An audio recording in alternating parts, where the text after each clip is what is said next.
जी नमस्कार दोस्तों, मैं सत्यम मिश्रा और आप देख रहे हैं टीसी लर्नर्स का यूट्यूब चैनल। आशा करता हूं कि आप सभी स्वस्थ और मस्त होंगे और आपकी जो सीटेट एग्जाम की तैयारी है वो बिल्कुल अच्छे तरीके से चल रही होगी। दोस्तों आपको बता दें कि सीटेट एग्जाम को लेकर एक अपडेट है, उसको भी जान लीजिए कि सीटेट के जो परीक्षा की तिथि है उसमें यहाँ पे एक बड़ा बदलाव किया गया। अब आपकी परीक्षा जो है 1 दिसंबर को नहीं होगी, परीक्षा आपकी 15 दिसंबर को कंडक्ट होगी।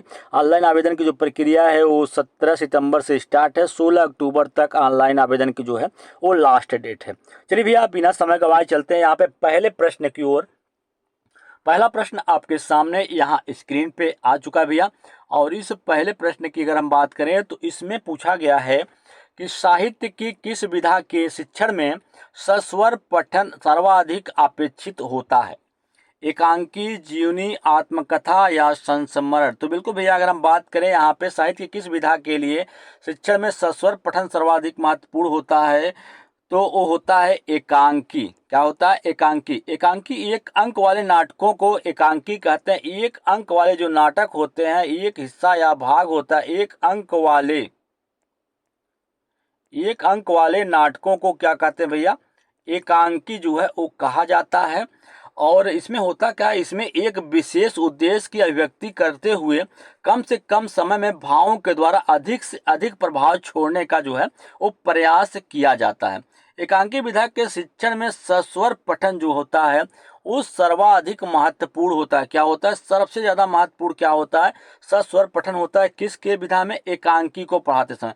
और बता दें आप सभी को कि सस्वर पठन से या वाचन से होता क्या भैया कि बालकों को शुद्ध उच्चारण करने के योग्य बनाता है। और बता दें बालकों को उचित गति और लय से पढ़ने की योग्यता जो है वो प्रदान करता है।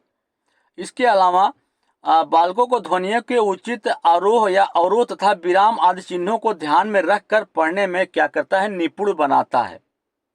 अब यहाँ पे बात आती है कि एकांकी तो हो गया कि 1 अंक वाले नाटकों को एकांकी कहता है और जिसमें सस्वर पाठन जो होता है महत्वपूर्ण भूमिका निभाता है। वह अगर हम बात करें जीवनी जो है, जीवनी क्या होती है? तो जीवनी होती है भैया किसी व्यक्ति विशेष का चरित्र चित्रण। किसी व्यक्ति विशेष का जो होता है चरित्र चित्रण जो होता है वो क्या होता है? चरित्र चित्रण किसी विशेष व्यक्ति का, वो उसकी क्या कहलाती है? जीवनी कहलाती है। आत्मकथा क्या है? आत्मकथा लेखक द्वारा अपने ही जीवन का वर्णन करने वाली, अपने ही जीवन का वर्णन करने वाली, अपनी ही जीवन की कथा का वर्णन करना, अपने जीवन का वर्णन करना ही क्या कहलाता है दोस्तों? आत्मकथा जो है कहलाता है। ठीक है। और संस्मरण क्या होता है? तो स्मृति के आधार पर किसी विषय अथवा किसी व्यक्ति पर लिखित आलेख। ठीक है। चलिए आगे चलते हैं और अगले प्रश्न की ओर बढ़ते हैं भैया। अगला प्रश्न यहाँ पे आपके सामने स्क्रीन पे कि भाषा की कक्षा में कहानियां क्या होती हैं? मनोरंजन का साधन है, पाठ पुस्तक का एक पाठ है, विभिन्न प्रकार की भाषाई संरचनाएं और चिंतन विकास की संभावनाएं लिए होती हैं, भाषा कौशल के विकास का एकमात्र जो है साधन है। तो कहानियां हिंदी में गद्य लेखन की एक विधा होती है। मनुष्य के जन्म के साथ ही साथ कहानियों का भी जो है जन्म हुआ है और कहानियां कहना या सुनना मानव का आदिम स्वभाव बन गया। आप दोस्तों सुनते होंगे हर कोई जो है कोई न कोई कहानी जो है याद करके रखता है, बच्चों को बताते रहते हैं कि ऐसा ऐसी घटित होती है। तो इसको हम कह सकते हैं कि जो कहानियां हैं वो मानव का आदिम स्वभाव जो है बन गई। इस कारण से प्रत्येक सभ्य असभ्य सभ्य समाज में कहानियां जो हैं वो पाई जाती हैं। चाहे कोई भी समाज हो उसमें जो है कहानियां जरूर प्रचलित रहती हैं, कोई न कोई कहानी होती ही है। हमारे देश में कहानियों की बड़ी लंबी और संपन्न परंपरा जो है वो चली आ रही है। ठीक है। तो अब भाषा की कक्षा में कहानियां भाषाई संरचना और चिंतन को क्या करती हैं? विकास करती हैं।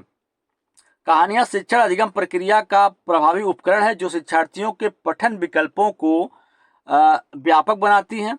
भाषा की कक्षा में कहानी सुनने का मुख्य उद्देश्य होता है कि बच्चों की कल्पना शक्ति का जो है वो विकास करना। बिल्कुल भैया, जितनी ज़्यादा कहानियां सुनाते हैं बच्चों को उतनी ज़्यादा उसकी कल्पना शक्ति जो है उसका भी क्या होता है, यहाँ पे उसका भी कल्पना शक्ति का भी विकास जो है वो होता है। शिक्षार्थियों को एक प्रासंगिक शिक्षण वातावरण जो है प्रदान करती है। यह दुनिया की प्रकृति की कल्पना और अन्वेषण करने की जो है क्षमता उसको भी बढ़ाती है। यह उन्हें अपने स्वयं के अनुभवों के आधार पर अर्थ का निर्माण करने में सक्षम बनाती है। बिल्कुल भैया, जब बच्चे को आप कहानी सुनाएंगे तो बच्चा जो है कल्पना करता है और कल्पना में अपने आप को भी इमेजिन कर लेता है उस पात्र के रूप में, या उसके जो मेन पात्र है उस तरीके से अपने को भी क्या करता है, उसमें अपने आप को भी समझ लेता है, वह वैसी चीजें जो है करता है। ठीक है, यह उन्हें अपने स्वयं के अनुभवों के आधार पर अर्थ का निर्माण करने में क्या करती है, सक्षम बनाती है। तो विभिन्न प्रकार की भाषाएं, संरचनाएं और चिंतन विकास की संभावनाएं जो हैं वो लिए आती हैं। कौन? कहानियां। चलें अगले प्रश्न की ओर बढ़ते हैं, और अगला प्रश्न आपके सामने स्क्रीन पे भी आ चुका है, और इसमें है कि भाषा शिक्षण की प्रत्यक्ष विधि में क्या होता है। मातृभाषा का निरर्थक हस्तक्षेप होता है भाषा अर्जन की स्वाभाविक स्थिति का निर्माण होता है, अतिरिक्त शिक्षण सामग्री की कोई आवश्यकता नहीं होती है, भाषा की विभिन्न संरचनाओं के लेखन हेतु अभ्यास पर बल दिया जाता है। बिल्कुल, यहाँ पे अगर बात करें तो प्रत्यक्ष विधि है क्या, तो प्रत्यक्ष विधि को और कई नामों से जानते हैं, जैसे प्रत्यक्ष विधि को सुगम विधि या सम्राट विधि या प्राकृतिक विधि या निर्वाद विधि भी कहते हैं। भैया इसको जो है कभी कभी भी निर्वाद विधि के नाम से भी जाना जाता है। किसको? प्रत्यक्ष विधि को निर्वाद विधि भी कहते हैं। और इस विधि में बालक की जो मातृभाषा होती है उन्हें बिना मध्यस्थ बनाए उसे जो है अन्य भाषा सिखा दी जाती है या सिखाई जाती है। अगर हम बात करें इसका मतलब क्या है कि मातृभाषा की सहायता नहीं लेकर बल्कि विद्यार्थियों को सीधे ही बार बार मौखिक अभ्यासों के द्वारा या लिखित अभ्यास के द्वारा जो है वो नई भाषा जो है वो सिखाई जाती है। और इसमें क्षेत्रीय भाषा का प्रयोग जो है बिल्कुल नहीं किया जाता। किसमें? प्रत्यक्ष विधि में। मातृभाषा तथा लक्ष्य भाषा में बहुत थोड़ा अंतर होने पर इस विधि का उपयोग तभी किया जाता है जब मातृभाषा या लक्ष्य भाषा में थोड़ा बहुत अंतर हो, तो फिर इस विधि का जो है उपयोग किया जाता है। और इस विधि में भाषा अर्जन की जो है स्वाभाविक स्थिति का निर्माण होता है। बिल्कुल, भाषा अर्जन की स्वाभाविक स्थिति का निर्माण जो है प्रत्यक्ष विधि में होता है। इस विधि में बालक को बिना व्याकरण के नियमों का ज्ञान कराए भाषा जो है वो सिखाई जाती है। और इस विधि में बालक की भाषा को बिना मध्यस्थ बनाए अन्य भाषा जो है सिखाई जाती है। बिल्कुल, और इस विधि में व्याकरण के दोषों को दूर करने में प्रयोग में जो है लाई जाती है। बिल्कुल, इस विधि में भाषा प्रयोग की जो है प्रधानता पाई जाती है। तो इस प्रश्न का राइट जवाब क्या है? ऑप्शन नंबर सेकंड की भाषा अर्जन की स्वाभाविक स्थिति का क्या होता है? निर्माण होता है। चलें आगे, अगला प्रश्न आपके सामने स्क्रीन पे कि बच्चों के लिए अतिरिक्त पठन सामग्री क्यों विकसित की जाती है। अतिरिक्त पठन मतलब पढ़ने के अलावा जो सामग्री होती हैं, जैसे आपका दृश्य श्रव्य सामग्री हुआ, प्रिंट मीडिया, इलेक्ट्रॉनिक साधनों आदि को शामिल करने का यहाँ पे उद्देश्य क्या होता है कि शिक्षण प्रभावशाली बनाया जा सके। शिक्षण प्रक्रिया को प्रभावशाली बनाए रखने के लिए शिक्षण को प्रभावशाली बनाए रखने के लिए जो है यहाँ पे इसका उपयोग जो है वो किया जाता है। इन सामग्रियों का प्रयोग मुख्य रूप से शिक्षण के पठन में रुचि जगाने एवं भाषा ज्ञान में वृद्धि करने के लिए जो है इन अतिरिक्त पठन सामग्रियों का जो है इस्तेमाल किया जाता है। आधुनिक समय में शिक्षा भी तकनीकी माध्यम द्वारा ही दी जाने लगी है, तो ऐसे में शिक्षण सामग्री बहुत ही आवश्यक हो जाती है। ठीक है भैया, तो भाषा ज्ञान बढ़ाने और सामान्य ज्ञान में जो है रुचि लाने के लिए जो है इसका उपयोग यहाँ पे किया जाता है। तो इसका राइट जवाब क्या हो जाएगा? ऑप्शन नंबर सेकंड इसका राइट जवाब होगा। चलें अगले प्रश्न की ओर, और अगला प्रश्न यहाँ पे आपके सामने स्क्रीन पे भैया, विद्यालय में एक से अधिक भाषाओं का शिक्षण क्या करता है कि जटिल समस्याएं उत्पन्न करेगा, अनेक भाषाओं के शिक्षकों के रोजगार को बढ़ावा देगा, बहुभाषिकता और राष्ट्रीय सद्भाव का प्रसार करता है, व्यवहारिक नहीं है। तो भाषा शिक्षण को बहुभाषी संदर्भों में रख कर देखने की आवश्यकता होती है। बिल्कुल, क्योंकि बहुभाषिकता हमें हर तरह की संवेदनात्मक परिस्थितियों का सामना करने के योग्य जो है योग्यता प्रदान करती है, उस योग्य जो है बनाती है। यह संज्ञानात्मक तथा शैक्षणिक विकास को विस्तृत रूप देती है, और यह आवश्यक है कि बहुभाषिकता को जीवंत प्रदान करने के लिए उसे भाषा शिक्षण का केंद्र जो है वो बनाया जाए। अनुभव और चिंतन को अभिव्यक्ति का जो है स्थान देना बहुभाषिकता भारत की संस्कृति का अभिन्न अंग जो है माना जाता है, क्योंकि भारत क्या है, भारत एक बहुभाषीय देश है। मातृभाषा अथवा क्षेत्रीय भाषा को सामूहिक अस्मिता के हित में भाषा के रूप में जो है मान्यता जो है दी जाती है। और भाषा शिक्षण में केवल भाषा के सीखने तक ही सीमित नहीं है, बल्कि उसका राष्ट्र, समाज और शिक्षा से भी गहरा जो है संबंध होता है। और सभी भाषाएं राष्ट्रीय, सामाजिक और शैक्षणिक स्तर पर अपने भिन्न भिन्न महत्व जो है वो रखती हैं, और प्रत्येक संदर्भों में इसके शिक्षण के स्वरूप जो है वो प्रभावित होते हैं। तो इसका बहुभाषिकता राष्ट्रीय सद्भावना का क्या करती है, प्रसार करती है। आगे चलें अगले प्रश्न की ओर। और अगला प्रश्न यहाँ पे आपके सामने स्क्रीन पे कि निम्नलिखित में से कौन सा कथन भाषा कौशलों के बारे में सही है कि विद्यालयों को केवल पठन तथा लेखन कौशल पर ध्यान देना चाहिए, क्योंकि श्रवण वाचन कौशल स्वतः ही आ जाते हैं।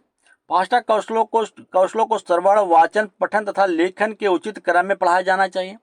सभी भाषा कौशल क्या होते हैं, अंतर संबंधित होते हैं तथा शिक्षण अधिगम प्रक्रिया में इन्हें एकीकृत किया जाना चाहिए। भाषा के नियम, लक्ष्य भाषा को दिए जाने वाले अवसरों से अधिक महत्वपूर्ण होते हैं। तो जानिए कि सबसे पहले भाषा क्या है भैया। भाषा जो शब्द है यहाँ पे वो होता क्या है कि भाषा मनुष्य अपने मन के विचारों का आदान प्रदान जो है वो कई तरीके से करता है। कभी तो सुनकर करता है या लिख कर करता है। बिल्कुल अपने मन के विचारों का आदान प्रदान सुनकर, बोलकर, पढ़कर, लिखकर करता है। भाषा से संबंधित इन चारों प्रक्रियाओं को प्रयोग करने की क्षमता जब आ जाती है तो उसी को क्या कहते हैं, भाषा कौशल कहा जाता है। यहाँ सुनना और पढ़ना, अगर आप किसी चीज को सुन या पढ़ रहे हैं तो उसका मतलब है कि आप किसी विचार को क्या कर रहे हैं, ग्रहण कर रहे हैं।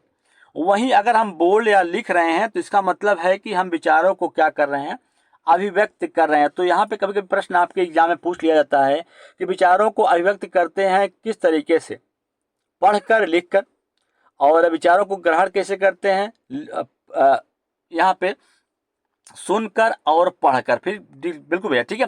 तो बिल्कुल अगर हम यहाँ पे बात करें आगे, चारों कौशल कौन से होते हैं, सुनना, बोलना, पढ़ना और लिखना जो होते हैं, ये चार कौशल होते हैं। अगर हम बात करें तो जिस प्रकार की भाषा हम सुनते हैं, अनुकरण द्वारा उसी प्रकार की भाषा को हम क्या करते हैं, उच्चारित भी करते रहते हैं। जैसे कोई बच्चा है अगर गांव में पैदा हुआ तो वहाँ की जो क्षेत्रीय भाषा होगी या बोलचाल की भाषा होगी, वो जैसा सुनेगा उसी तरीके से भाषा भी क्या करेगा, बच्चा भी उच्चारित करेगा।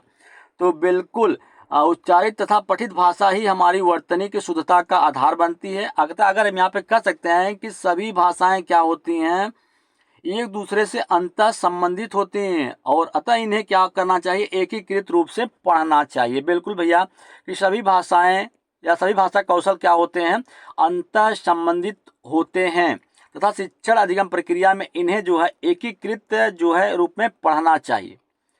चले आगे, अगला प्रश्न यहाँ पे आपके सामने स्क्रीन पे अगला प्रश्न है कि भैया कक्षा 8 में पढ़ने वाली नंदनी लिखते समय वर्तनी की अशुद्धियां जो है करती है। भाषा शिक्षक के रूप में आप अपनी क्या जिम्मेदारी मानते हैं। नंदनी को समझाना कि वर्तनी की अशुद्धियां करने पर उसके अंक काट लिए जाएंगे। नंदनी को समझाना कि वर्तनी की शुद्धता ही लेखन का सशक्त पहलू है। नंदनी को ऐसे अवसर प्रदान करना कि वह स्वयं उसमें सुधार कर सके। नंदनी की अशुद्धियों को काट कर सही करना और उन्हें 20-20 बार जो है वो लिखवाना। तो बिल्कुल भैया अगर हम बात करें तो कक्षा 8 में पढ़ने वाली नंदनी के लेखन संबंधित वर्तनी की अशुद्धियों के उपचार हेतु शिक्षक को नंदनी को ऐसे अवसर जो है उपलब्ध कराना चाहिए जिससे वह उसमें खुद से सुधार कर सके। तो बिल्कुल भैया यहाँ पे वर्तनी शब्द जो यूज किया है, वर्तनी का मतलब क्या है कि शब्द में प्रयुक्त ध्वनियों को जिस क्रम से उच्चारित किया जाता है, लिखने में भी उसी क्रम से विन्यस्त करने का जो है नया नाम जो है वर्तनी या वर्ण विन्यास जो है कहलाता है। यदि वर्णों का उच्चारण शुद्ध न किया जाए तो लिखने में भी अशुद्धियां आ जाएंगी। तो इस प्रश्न का राइट जवाब क्या होगा कि नंदनी को ऐसे अवसर उपलब्ध कराना जिससे कि वह उसमें स्वयं से सुधार जो है वो कर सके। ठीक है भैया।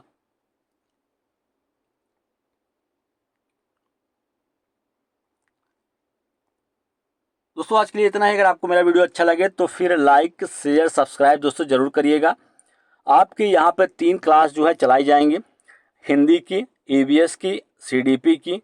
ठीक है, ये 3 क्लास मतलब 90 नंबर की तैयारी दोस्तों इस चैनल के माध्यम से आपको करवाई जाएगी सीटेट दिसंबर एग्जाम की तैयारी के लिए।